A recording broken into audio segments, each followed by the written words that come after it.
Shalom adik, senang sekali kakak bisa berjumpa kembali dengan kalian semua. Bagaimana? Sehat? Puji Tuhan.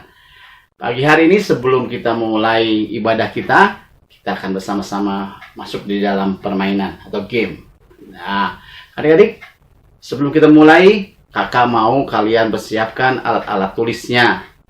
Kertas, bolpen, atau apa saja. Ambil ya, sekarang. Oke, sudah siap? Bagi yang sudah siap, sudah ada, kalian boleh bersama-sama kita akan memulainya. Adik-adik, begini permainannya. Kalian boleh menuliskan semua nama-nama binatang sebanyak-banyaknya dalam waktu 30 detik. Ya. Oke, pikirkan baik-baik. Dan kalau sudah siap, kita akan mulai dari sekarang.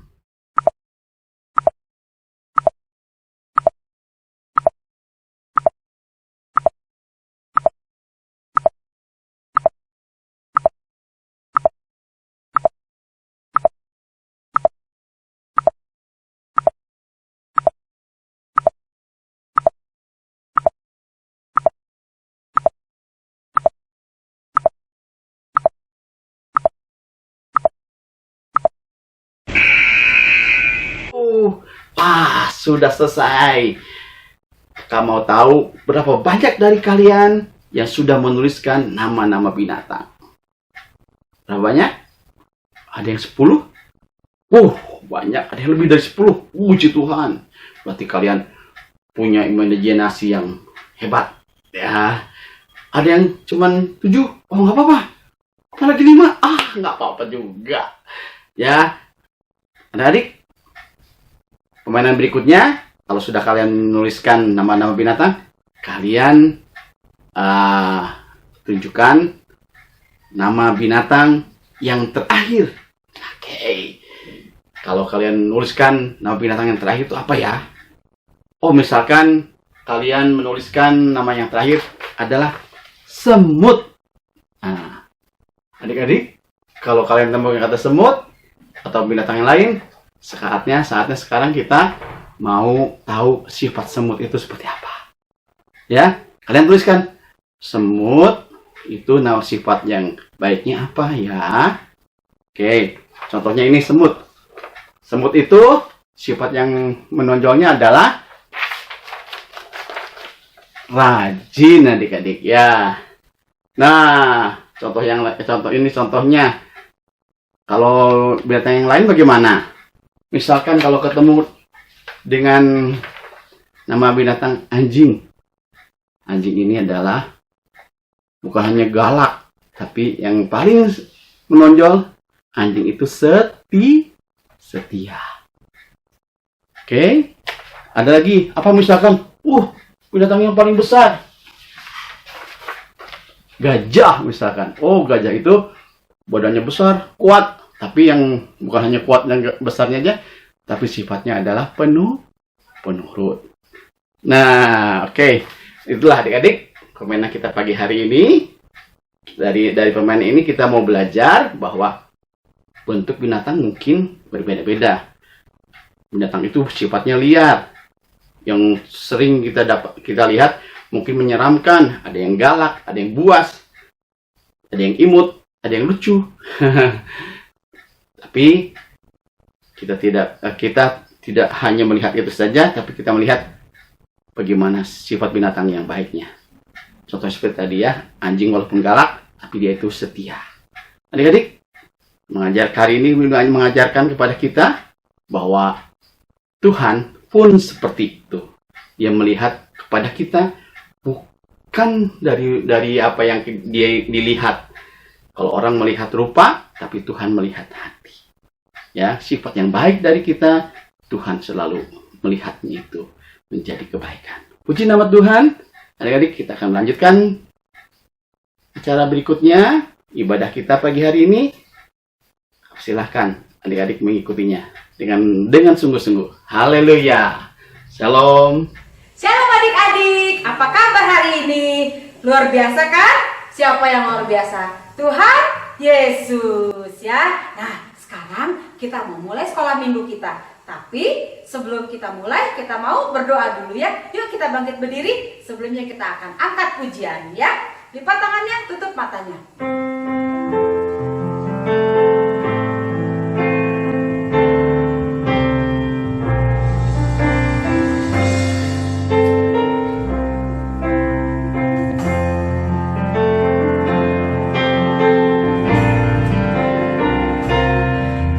Sungguh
Tuhan.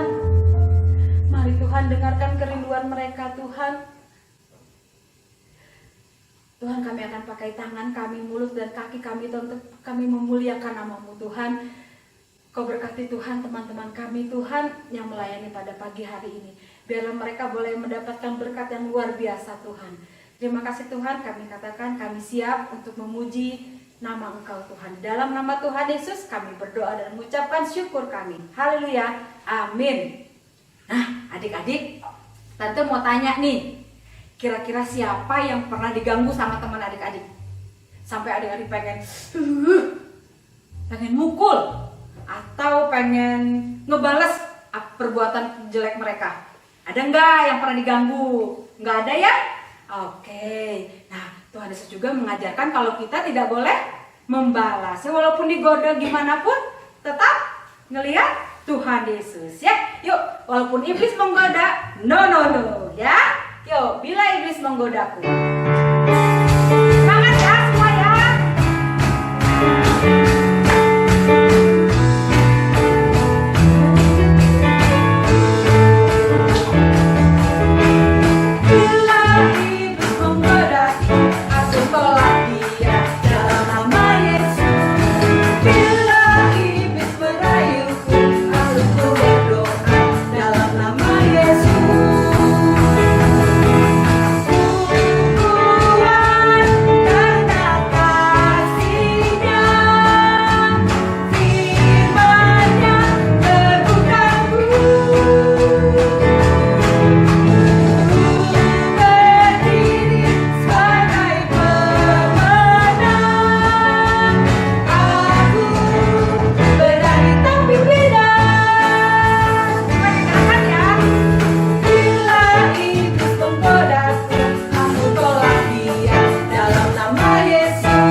Udah dikeselin sama teman dan adik-adik tidak membalas, Tuhan Yesus senang ya. Nah adik-adik, kita akan menyanyikan lagu berikutnya ya, dari utara ke selatan.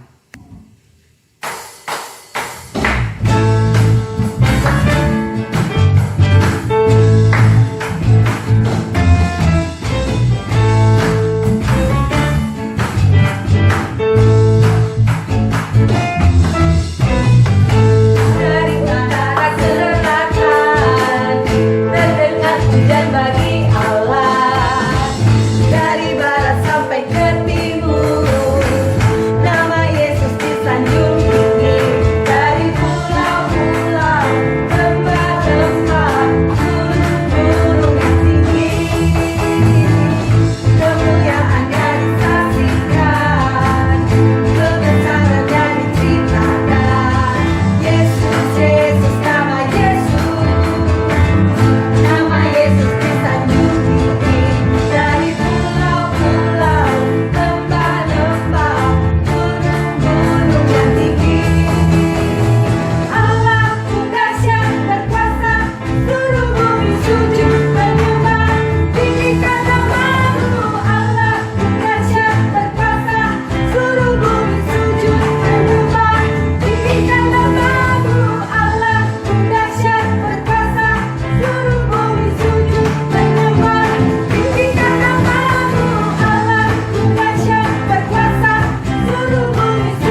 Tuhan ya. Tadi kita udah memuji Tuhan, sekarang kita mau mendengarkan isi hati Tuhan ya. Yuk kita lipat tangannya, kita mau tundukkan kepalanya ya. Kita angkat pujian Bapakku datang ya.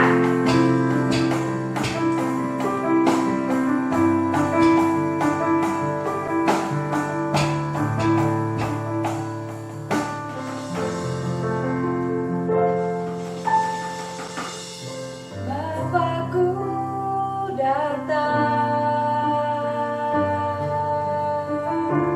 menyembahmu di sini. Ku percayakan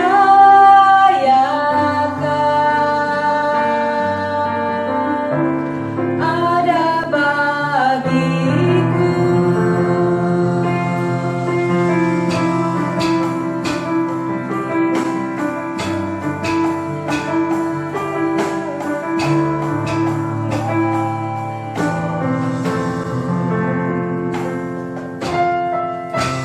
Bapakku datang menyembahmu di sini. Ku percayakan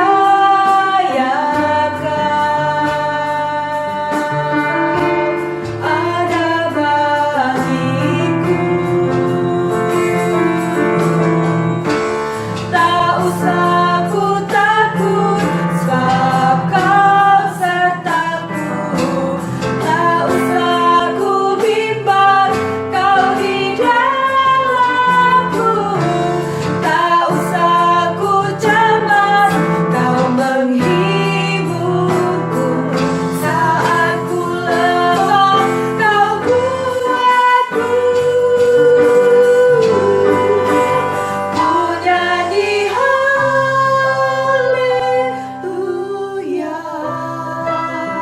ku nyanyi haleluya. Sungguh Kau hebat, ajaib perkasa, perbuatanmu.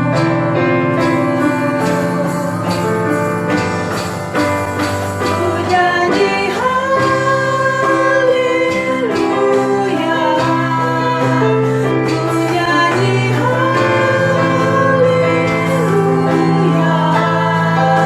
Sungguh Kau hebat, ajaib perkasa, perbuatanmu.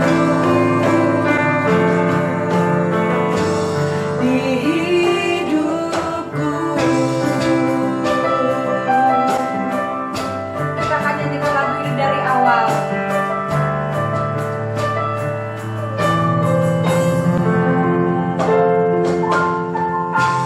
Bapakku datang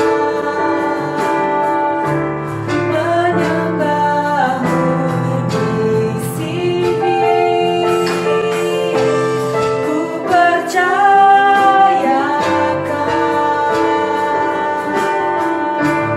ada bagiku.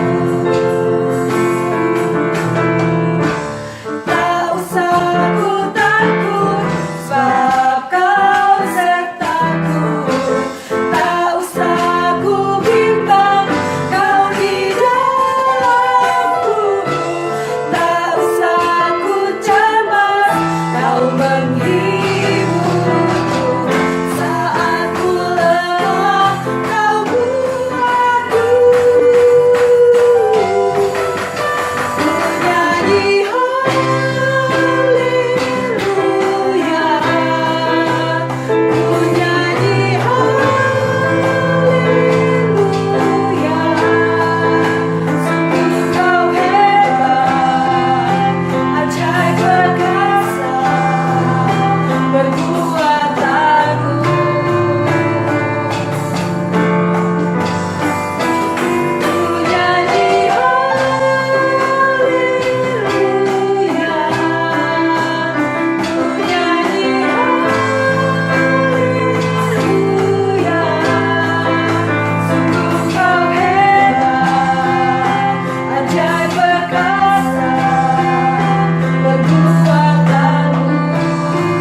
pagi hari ini Tuhan.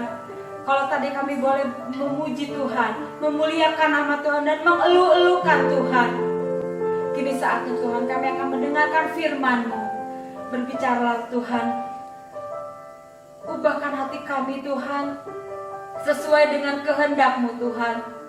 Berkati anak-anak-Mu Tuhan, baik di rumah Tuhan, maupun dimanapun mereka berada Tuhan. Mari Tuhan beri kesehatan Tuhan kepada mereka Tuhan, supaya mereka boleh tetap Tuhan bersemangat Tuhan.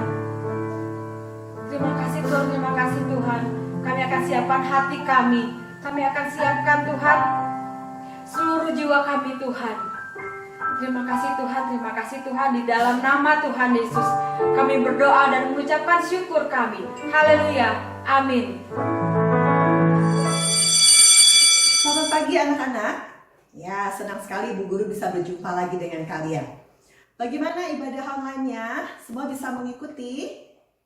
Ya, walaupun kalian di rumah saja, kalian tetap harus taat aturan ya. Bangun tidur harus tepat waktu. Ya, mengerjakan tugas harus tepat waktu. Join ibadah online juga harus tepat waktu. Semua PR-PR juga dikerjakan dengan tepat waktu ya. Sehingga kalian menjadi anak-anak yang taat. Ya. Oh ya, anak-anak, Ibu Guru mau tanya nih. Siapa di antara kalian yang pernah ditegur oleh Ibu Guru? Atau ditegur oleh papa mama? Ada yang pernah? Atau pernah juga dihukum? Ada ya yang pernah ditegur dan dihukum. Kenapa kalian ditegur dan dihukum? Betul, karena kalian nakal, karena kalian mungkin tidak mengerjakan tugas, mungkin karena lalai. Nah, pasti kalian akan mengalami teguran atau hukuman, ya. Nah, semua yang dilakukan oleh guru atau orang tua waktu menegur atau menghukum kalian itu bukan karena mereka benci kalian, tapi karena mereka mengasihi kalian, ya. Itu adalah salah satu didikan yang dilakukan oleh mereka supaya kamu menjadi anak-anak yang hebat, supaya kamu menjadi anak-anak yang baik. Nah, hari ini Ibu Guru mau tulis sesuatu di papan tulis ya, sebentar.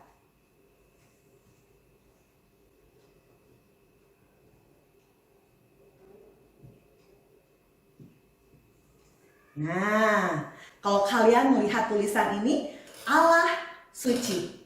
Menurut kalian, apa yang ada dalam pikiran kalian waktu melihat kata suci? Coba. Ya, kudus. Apalagi? Tidak berdosa. Apalagi? Bersih. Ya, betul semuanya. Ya, Allah itu suci. Allah itu kudus. Dan kalau Allah itu suci dan kudus, orang-orang yang dekat dengannya harus juga kudus. Ya. Nah, bagaimana caranya Allah menguduskan kita? Allah menguduskan kita dengan cara Dia mendidik kita. Mendidik dengan firman-Nya, mendidik dengan caranya Tuhan.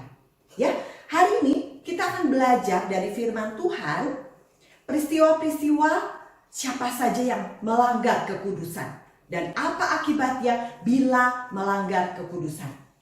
Nah, anak-anak, bangsa Israel sudah mau masuk ke negeri Kanaan ya. Nah, beberapa minggu yang lalu pernah diceritakan kalau ada 12 pengintai yang masuk ke negeri Kanaan. Betul, negeri Kanaan itu negeri yang berlimpah dengan susu dan madunya. Wah, banyak juga kebun anggurnya dan anggurnya juga bagus-bagus. Tapi kenapa ya bangsa Israel harus bertahan di padang gurun selama 40 tahun? Harusnya mereka sudah bisa masuk loh ke negeri Kanaan. Tahu nggak kenapa? Karena dosa orang tuanya. Karena orang tuanya tidak taat. Karena orang tuanya tidak menghargai kekudusan Tuhan. Makanya dia harus bertahan di padang gurun selama 40 tahun. Harus tidak mengalami hal-hal yang mengenakan, kekurangan air, makan mana setiap hari mungkin bosan, kemudian berpindah-pindah tempat, harus pasang kemah kembali, bongkar lagi. Nah, semuanya itu sangat-sangat melelahkan. Seharusnya waktu pengintai itu udah masuk ke negeri Kanaan, Mereka harusnya bersuka cita kan? Tapi ada yang bertengkar. Wah, kenapa mereka bertengkar? Kalian tahu siapa yang bertengkar? Yang bertengkar adalah Korah. Korah marah kepada Bapak Musa dan Harun. Kenapa mereka marah? Bapak Korah marah karena dia iri kepada Bapak Harun. Bapak Harun adalah imam besar. Dia mempunyai pakaian dan dia memakai pakaian imam besar yang bagus. Bapak Harun bisa masuk ke ruang ke kemah suci dan memberikan korban bakaran, ya, memberikan korban persembahan kepada Allah. Nah, Bapak Korah itu iri. Kemudian dia mengajak juga orang-orang yang lain untuk melawan atau memberontak kepada Musa dan Harun. Korah membawa Datan, Abiram, dan juga 250 pengikut, ya, pemimpin-pemimpin yang dipilih untuk melawan Musa dan Harun. Bapak Korah berkata begini, sekarang cukuplah itu. Segenap umat itu adalah orang-orang kudus dan Tuhan ada di tengah-tengah mereka. Mengapa kamu meninggi-ninggikan di atas jemaat Tuhan? Anak-anak, benar gak umat Israel itu dikuduskan Tuhan? Benar. Benar gak Tuhan ada di tengah-tengah bangsa Israel? Benar. Tapi siapa yang memanggil Musa sebagai pemimpin Israel? Bukan Musa sendiri, tapi Allah. Siapa yang menunjuk Harun sebagai imam besar? Bukan Harun sendiri, tetapi Allah. Nah, Bapak Korah, Bapak Datan, dan Bapak Abiram tidak menghargai kehormatan dan kekudusan Allah yang Allah beri kepada Musa dan Harun. Ya, karena itu mereka tidak hanya sedang memberontak kepada Musa dan Harun, tapi dia juga sedang memberontak kepada Allah. Wah, ngeri ya. Hati mereka jahat, anak-anak. Mendengar hal itu, Musa langsung sujud dan berkata kepada Korah, tidak cukupkah bagimu bahwa Tuhan memisahkan kamu dari semua orang Lewi dan semua bangsa Israel, sehingga kamu bisa dekat dengan Allah dan melayani di kemah suci. Tapi sekarang kamu mencoba mengambil bagian Harun dan bersokongkol untuk melawan Allah. Bapak Musa menyuruh orang untuk memanggil Bapak Datan dan Abiram. Tapi mereka nggak mau datang. Malah mereka mengolok-olok Musa. Dia berkata begini, kamu sudah cukup membawa kami jauh dari tanah yang berlimpah susu dan madunya. Kamu tidak membawa kami masuk ke negeri itu. Ya, kamu tidak membawa kami ke tanah yang berlimpah susu dan madunya dan kebun anggur. Sekarang kami tidak mau lagi mendengar kamu. Kami tidak mau lagi mengikuti kamu. Kemudian Musa itu orang yang sabar loh, anak-anak. Ya, Musa itu orang yang sabar. Nah, kemudian Musa berkata kepada mereka dan juga kepada Harun, kepada juga 250 pengikutnya Korah. Musa katakan, besok kalian harus membawa perbaraan, kemudian di dalamnya diberi api dan juga diberi ukupan. Dan kalian harus berkumpul di pintu kemah. Nah, keesokan harinya semuanya sudah membawa apa yang diperintahkan oleh Musa. Dan mereka sudah berkumpul di pintu kemah. Nah, Tuhan berfirman ya kepada Bapak Musa, apa yang harus dilakukan oleh Musa. Musa pergi ke kemahnya Bapak Korah, Datan dan Abiram bersama dengan seluruh pemimpin-pemimpin Israel, tua-tua Israel di sana. Ya, di sana Musa menyuruh kepada bangsa Israel supaya menjauhi kemah kediaman Bapak Korah, Datan dan Abiram, dan juga jangan sampai menyentuh barang-barang mereka supaya mereka tidak mati. Nah, kemudian Musa berkata kepada mereka, bila mereka mati dengan cara wajar, berarti Allah tidak mengutus aku. Tapi bila Allah melakukan sesuatu yang baru dan bumi terbelah, kemudian menelan mereka hidup-hidup, berarti Allah mengutus aku. Setelah Musa mengatakan itu, langsung bumi terbelah dan Bapak Korah, Bapak Datang, Abiram beserta istri dan anak-anaknya, bahkan seluruh kepunyaannya masuk ke dalam bumi itu dan ditelan hidup-hidup. Kemudian bumi itu menutup kembali. Ngeri ya anak-anak. Nah, semua bangsa Israel yang melihat itu, mereka berlari ketakutan karena mereka berpikir, jangan-jangan kami pun akan ditelan hidup-hidup. Nah, ini satu peristiwa yang membuktikan bahwa bila kita melanggar kekudusan Allah, tidak taat, ada sesuatu yang terjadi yang mengerikan. Gak sampai di situ saja anak-anak. Kemudian api dari Tuhan menyambar ke semua pengikut Korah yang ada di pintu kemah. Semuanya mati. Nah, Allah menyuruh Eleazar, anaknya Imam Harun, untuk mengumpulkan perbaraan-perbaraan yang mereka bawa tadi. Kemudian apinya dihamburkan jauh-jauh dan perbaraannya itu harus ditempa tipis-tipis di mezbah pembakaran di pelataran bait Allah. Nah, keesokan harinya bangsa Israel, apakah mereka berhenti bersungut-sungut? Tidak. Mereka tetap bersungut-sungut. Mereka berkata kepada Bapak Musa, kalian sudah menghukum atau membunuh bangsa Israel. Wah, mereka tetap bersungut-sungut anak-anak. Waktu setelah mereka mengatakan itu, mereka menoleh ke kemah pertemuan atau ke kemah suci. Apa yang terjadi? Kemuliaan Allah turun. Kemah itu diliputi dengan awan. Bapak Musa dan Bapak Harun melihat itu, mereka berlari ke kemah suci dan mereka menghadap Tuhan. Allah berkata kepada mereka, sekarang segeralah kamu menjauhi umatku, karena aku akan melenyapkan mereka dengan sekejap mata. Bapak Musa dan Bapak Harun sujud. Ya Allah, apakah karena hanya satu dosa, satu orang saja, Engkau akan melenyapkan umatmu? Tapi Allah tetap melakukannya. Musa menyuruh Harun untuk segera membawa perbaraan, di dalamnya diberi api, kemudian diberi ukupan agar Bapak Harun segera menghampiri atau datang kepada kumpulan umat Israel itu. Bapak Harun cepat lari dengan membawa apa yang diperintahkan oleh Musa. Setibanya Harun di tengah mereka, Harun berdiri di antara bangsa Israel yang sudah mati dan bangsa Israel yang masih hidup. Waktu Bapak Harun tiba di sana, tulah berhenti. Nah, sampai di sini kita lihat begitu mengerikan. Berapa jumlah orang yang mati anak-anak? 14.700 orang. Belum lagi korban yang meninggal pada saat Bapak Korah memberontak.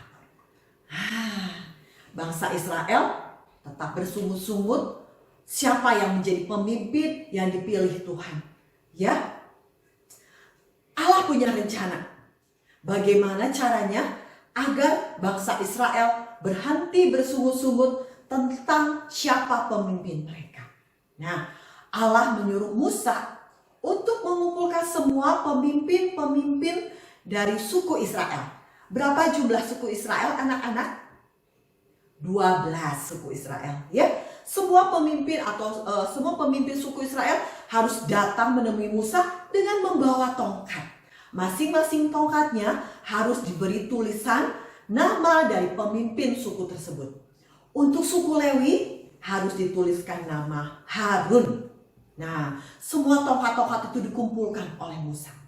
Musa berkata, "Halo, tongkat ini ada yang bertunas, berbunga, bahkan berbuah. Berarti tongkat ini dipilih oleh Allah sebagai pemimpin umat Israel. Siapa pemiliknya, itu yang akan dipilih menjadi pemimpin bangsa Israel." Kemudian Musa membawa tongkat-tongkat itu dan dibawa ke kemah suci. Kemudian disimpan di ruang maha suci di depan tabut perjanjian. Nah, Tuhan melakukan mujizatnya. Apa yang terjadi dengan tongkat-tongkat tersebut? Keesokan harinya Musa mengumpulkan kembali ke-12 pemimpin bangsa Israel. Dan Musa membawa tongkat-tongkat yang mereka kumpulkan kemarin. Dan tongkat-tongkat itu dibagikan kepada masing-masing pemiliknya. Suku Ruben, suku Dan, suku Naftali, suku Isakar, Sebulon. Nah, semua diberikan oleh Musa. Tapi kok tongkatnya tidak bertunas? Tongkat mereka tidak berbunga. Nah, ada satu tongkat yang ternyata sudah mengeluarkan tunas, berbunga, bahkan mengeluarkan buah badang. Ya, itu adalah tongkatnya milik Bapak Harun. Berarti Bapak Harun adalah pemimpin yang dipilih oleh Allah. Ya, tongkat itu harus kembali disimpan di dalam ruang maha suci di depan tabut perjanjian. Nah, itu membuktikan bahwa Allah memilih orang yang harus menjadi pemimpinnya. Nah, bangsa Israel berhenti bersungut-sungut untuk memilih siapa menjadi pemimpin mereka. Ya, nah, selanjutnya Bapak Musa dan Harun, mereka bersama dengan bangsa Israel kembali melanjutkan perjalanannya. Nah, akhirnya Bapak Musa dan Harun dan semua bangsa Israel tiba di satu negeri yang namanya Kades. Tiba di gurun Sin. Nah, apakah mereka berhenti bersungut-sungut sekarang? Mereka masih bersungut-sungut anak-anak. Ya, mereka katakan, Musa, kau mengatakan bahwa kami akan menuju negeri yang berlimpah susu dan madunya, bahkan yang berlimpah dengan kebun anggurnya. Jangankan susu, jangankan madu, jangankan anggur, air saja tidak ada di sini. Kami mau air. Bapak Musa orang yang sabar aja bisa kesel sama mereka. Musa dan Harun, mereka pergi ke kemah suci. Di sana mereka berjumpa dengan Tuhan. Musa meminta petunjuk bagaimana menghadapi mereka. Ya, Allah berfirman agar Musa mengambil tongkat yang ada di sana, tongkatnya Musa, dan harus menghadap kepada mereka bangsa Israel dan mengatakan kepada bukit batu di sana agar mengeluarkan air. Itu perintah Allah. Tapi apa yang dilakukan oleh Musa? Musa mengambil tongkatnya dan segera dia pergi ke bangsa Israel. Kemudian Musa berkata, "Hai pemberontak, haruskah aku mengeluarkan air dari gunung batu ini?" Kemudian Bapak Musa dengan marah, dia memukul bukit batu itu sebanyak 2 kali. Tak. Langsung air keluar dengan banyak sekali. Sehingga bangsa Israel bisa minum dan juga ternak-ternak mereka bisa minum. Apakah perbuatan Musa benar? Tidak benar. Allah tidak senang. Musa tidak taat dan tidak menghormati kekudusan Allah. Sehingga Musa dan Harun harus menerima akibatnya karena tidak taat. Apa akibatnya? Musa dan Harun tidak dapat masuk ke tanah Kanaan. Walaupun Bapak Musa memohon, Tuhan tetap tidak mengizinkan. Nah, di tempat itu adalah disebut mata air Meriba. Artinya apa? Tempat orang Israel bertengkar dengan Tuhan dan Tuhan menunjukkan kekudusannya. Ya. Nah, dari situ Musa kembali melanjutkan perjalanannya. Sekarang mereka bersama dengan bangsa Israel tiba di Gunung Hor. Nah, di Gunung Hor, Bapak Musa, Eleazar, dan Bapak Harun, dia pergi ke Gunung Hor. Dia naik ke Gunung Hor. Di sana mereka bertemu dengan Tuhan. Nah, Bapak Harun, pakaian yang dipakai oleh Bapak Harun dilepaskan, kemudian dikenakan kepada anaknya Eleazar. Sehingga Eleazar menggantikan Bapak Harun sebagai imam besar. Di Gunung Hor, Bapak Harun meninggal dunia. Nah, kemudian Bapak Musa dan Bapak Eleazar turun dan berjumpa dengan seluruh bangsa Israel. Melihat Bapak Musa dan Bapak Eleazar turun hanya berdua saja, mereka bertanya, kenapa dan kemana Bapak Harun? Ternyata Bapak Harun meninggal dunia. Nah, umat Israel sedih, mereka berkabung selama 30 hari lamanya di sana. Nah, anak-anak, Ibu Guru mau mengatakan, dari peristiwa ini kita mau belajar. Allah adalah kudus, suci, tapi juga Dia maha kasih dan pengampun. Apakah Allah mengasihi Musa dan Harun? Ya, Allah mengasihi Musa dan Harun. Apakah Allah memaafkan Musa dan Harun? Ya, Allah memaafkan mereka. Tapi Allah juga adil. Allah menghukum mereka. Ya, karena mereka tidak patuh, sehingga mereka harus menerima resikonya. Nah, kita pun harus berhati-hati ya anak-anak dalam segala hal yang kita lakukan. Kita harus selalu taat, baik kepada papa, mama, kepada guru, bahkan kepada perintah Allah. Tuhan akan selalu mengampuni dosa kita. Kalau kita salah, kalau kita mungkin gagal, Tuhan pasti memaafkan kita. Tapi bisa saja Tuhan memberikan kita hukuman atau didikan. Kita harus menerimanya. Misalnya, kalau kamu tidak taat kepada papa mama, kamu dimarahi. Kalau kamu tidak taat kepada ibu guru, mungkin kamu menerima hukuman. Kamu harus terima sebagai didikan dari Tuhan yang akan membuat kamu hidup di dalam kekudusan. Nah, ya, kita mau belajar dari peristiwa ini supaya kita lebih berhati-hati lagi. Oke? Nah, anak-anak, kita akan baca super ayatnya. Buka semua Alkitabnya ya. Kita belajar buka Alkitab. Itu adalah bukti bahwa kita taat kepada Allah. Yuk, yang Alkitabnya belum ada, Ibu Guru tunggu sekarang untuk ambil Alkitabnya. Yang sudah ada Alkitabnya, sama-sama kita baca di dalam Imamat 20 ayat 26. Ya, yuk. Nah, yang sudah dapat Alkitabnya, yuk kita buka sama-sama ya. Imamat itu di depan, kitab ketiga dari kitab Perjanjian Lama. Oke, pintar ya. Kejadian Keluaran Imamat, cari pasal 20 ayat 26.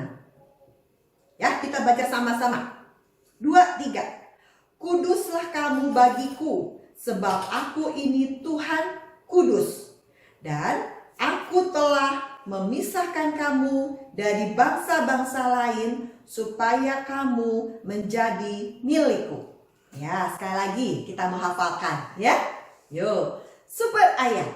Imamat 20 ayat 26.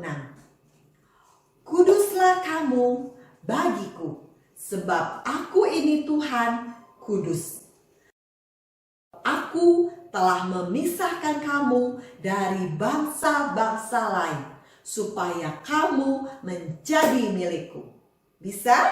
Ya, hafalkan ya. Oke. Yuk sekarang kita tutup matanya, lipat tangannya, kita akan berdoa. Ya Bapa yang baik, terima kasih untuk hari ini.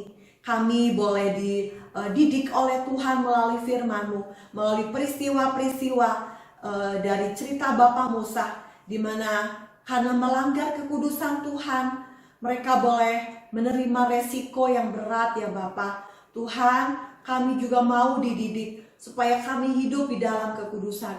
Walaupun karena kami melanggar, kami nakal, sehingga kami harus menerima didikan itu. Kami mau menerima dengan sukacita ya Tuhan. Kami mau dididik supaya kami menjadi anak-anak yang taat, menjadi anak-anak yang hidup di dalam kekudusan Tuhan. Ampuni kami ya Tuhan. Mulai hari ini kami mau belajar untuk menghormati kekudusan Tuhan. Dengan menghormati orang tua kami, menghormati guru-guru kami, maupun orang-orang yang lebih tua dari kami, terlebih menghormati Allah.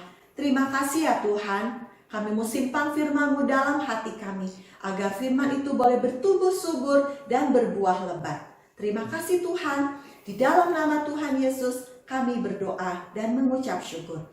Amin. Nah, sebelum kita berpisah, ada passwordnya untuk kalian. Password hari ini adalah Tuhan kudus. Kamu pun harus kudus. Sekali lagi passwordnya. Tuhan kudus. Kamu pun Roh Kudus. Ya, nah kirimkan kepada bunda-bunda kelas kalian agar kalian mendapatkan absen dan aktivitas. Oke? Ya, sampai jumpa lagi dengan Ibu Guru dalam pelajaran berikutnya. Oke, karena sudah bel, kita akan berjumpa lagi nanti ya. Selamat pagi anak-anak.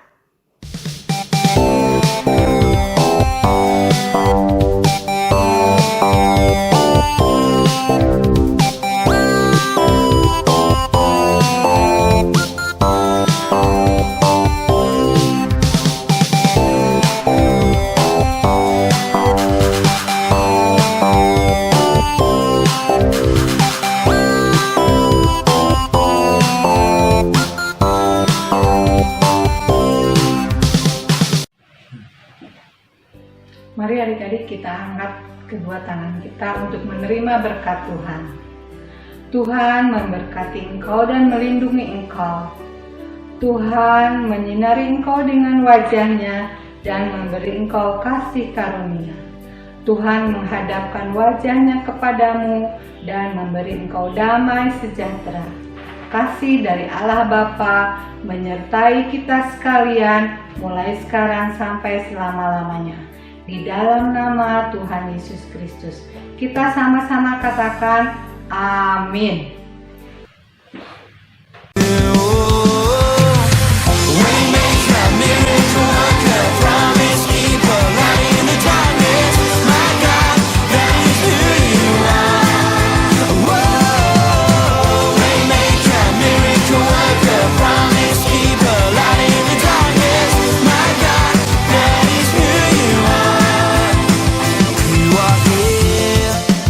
Touching every heart, I worship you, I worship you. You are here, healing every heart, I worship you, I worship you. Oh, Waymaker, miracle worker, promise keeper, light in the darkness, my God, that is who you are.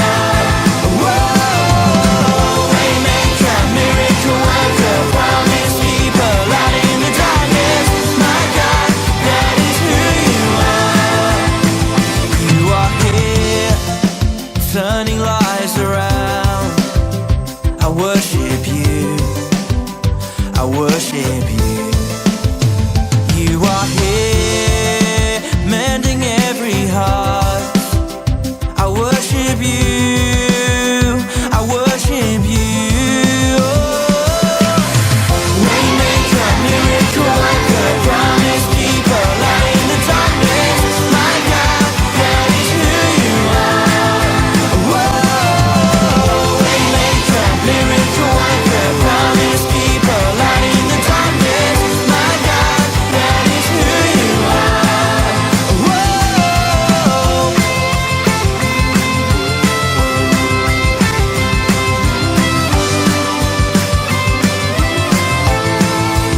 Whoa.